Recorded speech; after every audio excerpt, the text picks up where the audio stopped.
Hey guys, welcome to my channel, Right is Right, Wrong is Wrong. I am Latrice.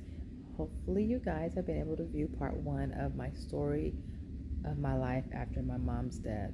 Part one, I covered childhood and things that took place up to leading to finding out that my mom was killed in Oklahoma City bombing. Now on this part two, we're going to dig into my family, how things were done after that, and also my military career and where I went with that. So let's get started.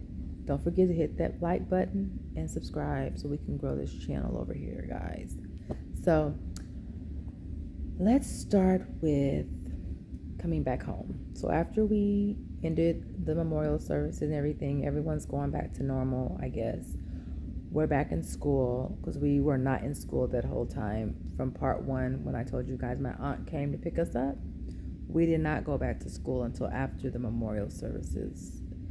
So that was that. So now we're back in school, trying to get back in normal. Well, lo and behold, now we're in court. My family wants to fight for custody and take us away from my stepdad. They wanted custody so bad of us, they sent my dad, my biological dad, to Oklahoma to try to take us back to Texas. To try to take us back to Arkansas. The man that was strung out on drugs, that was beating my mom, alcoholic, didn't even have a roof over his own head that he supplies. My grandmother and uncles would send him on a mission to come and take custody of me and my brother. So, long story short, he got told a hard no. And we wound up going to court, and we were able to tell the judge who we wanted to live with and why. And the judge listened to us, and he granted our wishes, and we were able to stay and live with my stepdad. This is where, in my life, I feel like family isn't always the blood. They don't always have your best interests at heart. This is the first situation where I've witnessed that in life. And it was very heartbreaking because my mom was very close to her siblings. So I would have never thought things would have transpired like I'm getting ready to tell you. So now we're living with my stepdad, but we're still wanting to be involved with family. Like I said, we've always went back and forth to Fort Smith, visited family, close with everyone. So we still had the aunt that lived in Oklahoma. We still would go over her house. I still, have fun with my cousins and all of that.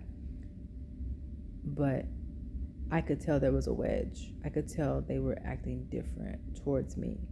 So one time we went to Arkansas to visit the family, and my uncles called us in the house and interrogated us.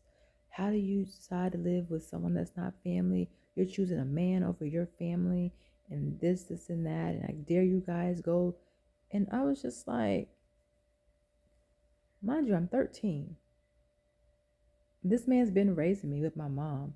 I have a 9-month-old brother living there. This is my life in Oklahoma. I know my school, my friends. Like, I still have family there that's always been there. He's not keeping us from our family by any means. What is the problem? So at that point, I knew there was definitely a wedge. So at that point, I was no longer coming back and forth to Arkansas like I used to. I just stayed in my little bubble in Oklahoma. When I would go every now and then, it just wasn't the same. I think at this time, I actually started like seeing my dad's side of the family a little more, my biological dad's family, because they all live in Arkansas also. But for the most part, I just didn't even make my way to Fort Smith.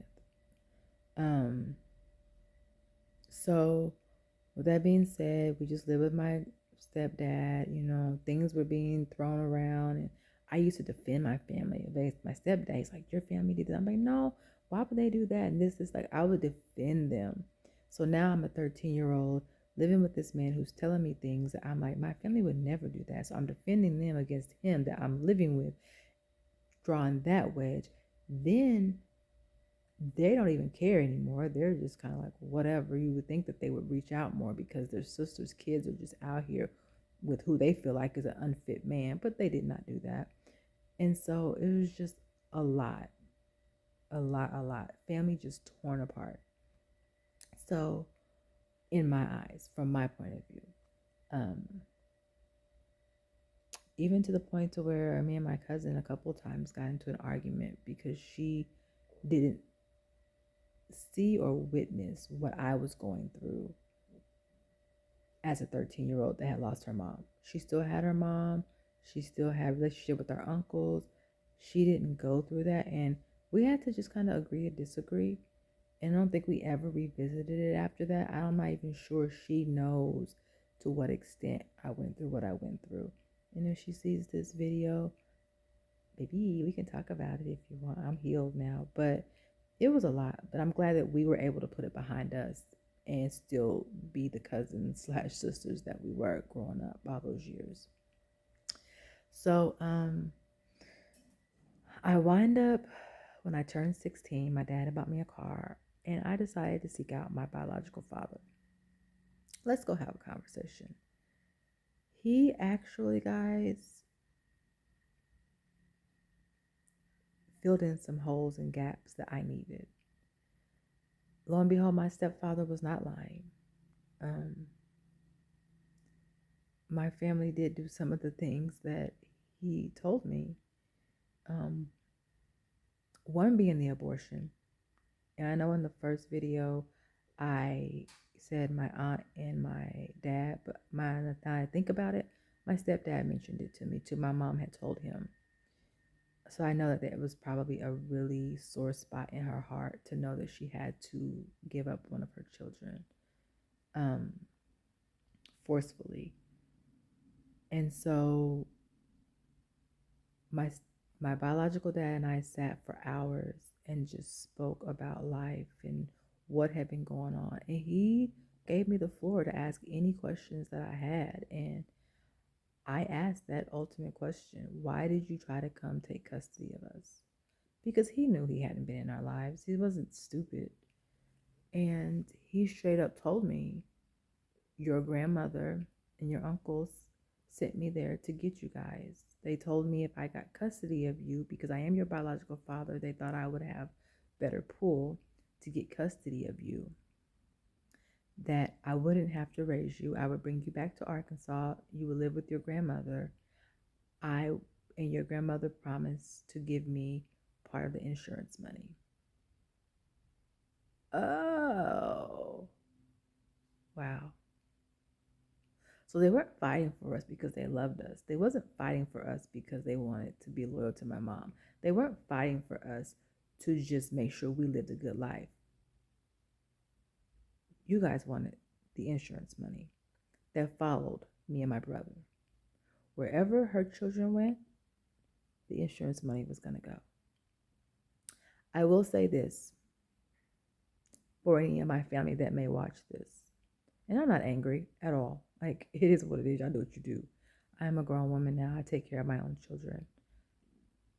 My stepfather took $15,000, 15 for Latrice, 15 for my older brother, and 15 for my younger brother, and put it in a trust fund for it to grow interest. That's $45,000. Put a lawyer over it to oversee it. No one could touch it until we were old enough. And that was in our 20s, late 20s at that. So he did right by us and the money. I do know that there was money spent. I could see houses getting remodeled and everything when I would come visit in Arkansas right after my mother's death. So I'm sure it came from insurance policies that my grandmother had from my mom's death. I was also told that one of those insurance policies was actually for me and my brother. We never saw that money. So the fact that you would pay my dad, my biological dad, who was abusive to my mom, an alcoholic and a drug addict, to come and take custody of me and my brother so you could get more money is diabolical. And I digress. I'm not going to say much more about it.